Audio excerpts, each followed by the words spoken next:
Varapuzha police സ്റ്റേഷനിലുള്ളത്. പരാതി കൊടുക്കാൻ വന്നതാണ്. വീടിന്റെ മുറ്റത്തൊരു പോലീസ് ജീപ്പ് കിടക്കുക.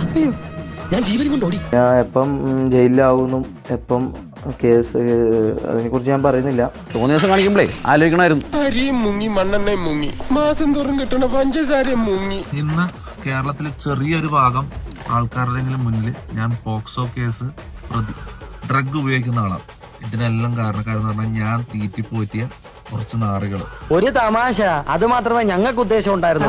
നിനക്ക് ഇഷ്ടമില്ലെങ്കിൽ വേണ്ട, തീർന്നില്ലേ? ഇവന്മാരിത് ക്രെഡിറ്റ് ആയിട്ട്, ഇവന്മാർക്ക് ഇത് കുഴപ്പമില്ല, ഇവന്മാർക്ക് റീച്ച് കിട്ടിയാൽ മതി. ഓക്കെ, നിന്റെ രൂപത്തിൽ വേണ്ടാത്ത ഊരാക്കുടുക്കളൊക്കെ ഉണ്ടാക്കി വെച്ചിട്ട് കുറ്റക്കാരൻ ഞാൻ. 2 ക്രിമിനൽ കേസുകളും പിന്നെ ഒരു ഡിഫേമേഷന്റെ ലീഗൽ നോട്ടീസ് ഓൾറെഡി അയച്ചു കഴിഞ്ഞു. ഓക്കെ, ഇനി കളികൾ ലീഗലി പോകാൻ പോയെന്ന് 360 ഡിഗ്രിയിൽ വട്ടത്തിലും ഇവൻ പോലീസിനെ കൊണ്ട് പിടിപ്പിക്കോ? നേരെ ജയിലിൽ കയറ്റാം. അതന്നെയാണ് ഡയറക്റ്റ് നേരെ ഇവന്മാരെ ജയിലിൽ കയറ്റാന്നുള്ളതിന് ഉദ്ദേശം. വളരെ നന്നായി സാർ.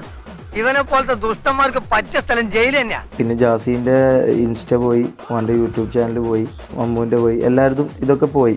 എന്റെ എന്തായാലും ഇന്നല്ലെങ്കിൽ നാളെ എന്തായാലും പോവാം. താണനിലത്തെ നീരോടു, താണനിലത്തല്ലടാ പോലീസുകാരന്റെ ഇടി കൊള്ളുന്നിടത്താ നീര് വീഴാൻ പോകുന്നത്. ഇവർക്ക് ഇതൊക്കെ റീച്ചാ, ഇതെല്ലാം നെഗറ്റീവ് റീച്ച് മുന്നോട്ട് പോവാ. ഇതാണ് ഇവരുടെ മൈൻഡ്. ഓക്കെ, പ്രായഭേദമന്യേ സകലരെ മൊത്തം കളിച്ച് ലടിക്കുക, കാര്യം കഴിഞ്ഞാ കഴിവേറ്റി വിടുക. എന്റെ അലമാരയിൽ ഡ്രഗ്സ് എടുക്കുന്നതായിട്ട് വീഡിയോ എടുത്തു വെച്ചേക്ക. ഇത് എത്ര മാസം മുമ്പ് എടുത്തു വെച്ച വീഡിയോ. ഇവര് വന്ന മുതലുള്ള പ്ലാന്. ഞാൻ അറിയിച്ചത് നാട്ടുകാരൻ മാത്രല്ല, പിന്നെ സത്യം പറഞ്ഞാൽ ഉറങ്ങാനോ ഫുഡ് കഴിക്കാനോ ഒന്നും പറ്റുന്നില്ല. നമ്മൾ ചെയ്ത തെറ്റെന്താന്ന് പറഞ്ഞാൽ ഉള്ള കാര്യങ്ങള് ജനങ്ങൾക്ക് തുറന്നു കാണിച്ചു കൊടുത്തു. ഞാൻ നിരപരാധിയാണെന്ന് നീ പറഞ്ഞില്ലേ? പറഞ്ഞില്ല. ഇതാണ് ചതി. പറഞ്ഞാൽ അവർ വിശ്വസിക്കില്ല. എന്തുകൊണ്ട്? എല്ലാ തെളിവുകളും നിനക്കെതിരായതുകൊണ്ട്. ഞാൻ കേരളത്തിലെ ഗവൺമെന്റിനോടും പോലീസിനോടാണ് ഞാൻ പറയുന്നത്, എല്ലാത്തിനെയും പിടിക്കണം.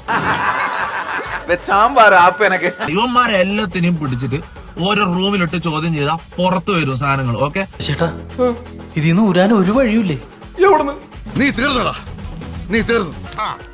കിട്ടേണ്ടതൊക്കെ കിട്ടിയല്ലോ, സമാധാനമായല്ലോ. ഇനി സ്വസ്ഥമായിട്ട് വണ്ടി റോഡിൽ പോട്ടെ. ഈ ഒരു അവസ്ഥയിൽ എങ്ങോട്ടാണ് ഇവരുടെ ഒരു പോക്ക്? സസ്ത്രീ ചെയ്തിട്ട് വരാം.